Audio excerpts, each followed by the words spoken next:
ChatGPT కొత్త statistics ప్రకారం రోజు 4 కోట్ల మంది చాట్‌జీపీటీని హెల్త్ ఇన్ఫర్మేషన్ కోసం అడుగుతా ఉన్నారు.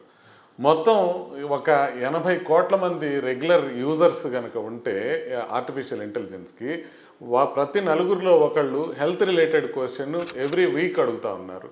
పేషెంట్లు మీరు పక్కన చూసినట్లయితే ప్రతి ఐదుగురిలో ముగ్గురు ఏఐ టూల్స్ని హెల్త్ గురించి సిమ్టమ్స్ అండర్స్టాండ్ చేసుకోవడానికి, మెడికల్ టర్మ్స్ అండర్స్టాండ్ చేసుకోవడానికి, ట్రీట్మెంట్ ఆప్షన్స్ చేసుకోవడానికి చేస్తున్నారు. అయితే ఈ ఏఐని మనం జాగ్రత్తగా ఉపయోగించుకోకపోతే చాలా ప్రమాదం ఉండే అవకాశం ఉంది. మీరు రోడ్డు మీద నడుస్తా ఒక దారిపోయే దానయ్యని సడన్గా మీకు చెస్ట్ పెయిన్ ఎందుకు వస్తుంది అని అడిగినట్టుగానే ఏఐని మీరు అడగటం అనేది ఎందుకు అని అంటే ఆర్టిఫిషియల్ ఇంటెలిజెన్స్ ఏ రోల్ అయినా తీసుకోగలదు. దారిపోయే దానయ్య రోల్ తీసుకోగలదు, ప్రపంచంలో అందరికన్నా పెద్ద కార్డియాలజిస్ట్ రోల్ కూడా తీసుకోగలదు. అందుకని దాన్ని మనం జాగ్రత్తగా ఉపయోగించుకోవడం తెలుసుకోవాలి. ఇవాళ వీడియోలో అది ఎలా ఉపయోగించుకోవాలనేది మీకు క్లియర్గా చెప్తాను. అయితే ఎక్కడ రాంగ్ అవ్వచ్చు అని అంటే మీకు ఎర్రర్ రేట్ అనేది చాలా ఉంటుంది.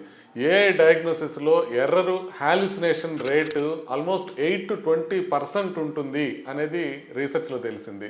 అది క్లినికల్ డెసిషన్ సపోర్ట్ సిస్టమ్స్లో చేస్తే రియల్ వరల్డ్లో ఇంకా 30% వరకు తప్పులు రావచ్చు అని తెలుస్తోంది.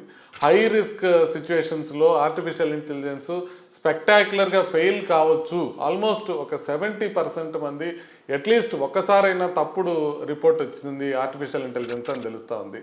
ఒక 2023లో ఒక స్టడీ చేస్తే కనుక ఆ బినైన్ నాడ్యూల్స్ ఉన్నవి, ఆ బినైన్ నాడ్యూల్స్ని క్యాన్సర్ అని 12% వాటిని అది అబ్నార్మల్గా చెప్పింది అనేది తెలుస్తుంది. అందుకని ఆర్టిఫిషియల్ ఇంటెలిజెన్స్తో ప్రాబ్లమ్స్ జరిగే అవకాశం ఉంది.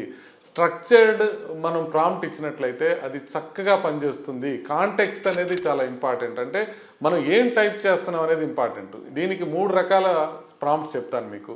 కొత్తగా సిమ్టమ్స్ వచ్చినట్లయితే ఒక రకమైన ప్రాంప్ట్ యూజ్ చేయాలి. దీన్ని డిస్క్రిప్షన్లో ఇస్తున్నాను, అది మీరు చూసి దాని లోపల బ్రాకెట్స్ లోపల ఏజ్ అని ఉంటే మీ ఏజ్ ఎంటర్ చేయండి, జెండర్ అని ఉంటే మేలా ఫీమేల్ ఎంటర్ చేయండి, ఎగ్జిస్టింగ్ కండిషన్స్ అనేది బ్రాకెట్లో ఉంటుంది, మీకేమేమి ఉంది, బీపీ ఉందా, షుగర్ ఉందా, ఇట్లాంటివి ఎంటర్ చేయండి. అట్లా బ్రాకెట్లో ఉన్న ఇన్ఫర్మేషన్ని కరెక్ట్గా ఎంటర్ చేయండి. 3 రకాల ప్రాంప్ట్స్ మీకోసం నేను ఇవాళ ఇస్తున్నాను. ఒకటి న్యూ సిమ్టమ్స్, కొత్తగా ఒక సిమ్టమ్ వస్తే ఏ రకంగా డయాగ్నోస్ చేసుకోవాలి. రెండోది క్రానిక్ కేర్ అంటే బ్యాక్ ఏక్ కానీ లేకపోతే లెగ్ పెయిన్ కానీ ఉంటే ఏ రకంగా చేసుకోవాలి. మూడోది ల్యాబ్ రిపోర్ట్ ప్రాంప్ట్, అంటే ఏదైనా ల్యాబ్ రిపోర్ట్ మీకు అబ్నార్మల్ వస్తే ఏ రకంగా చేసుకోవాలి అని. ఈ 3 ప్రాంప్ట్లను ఉపయోగించి మీరు జాగ్రత్తగా ఆర్టిఫిషియల్ ఇంటెలిజెన్స్ని ఉపయోగించుకున్నారంటే మీ హెల్త్ కేర్ విషయంలో అబ్నార్మల్గా రిపోర్ట్స్ వచ్చే అవకాశం డ్రాస్టిక్గా తగ్గిపోతుంది.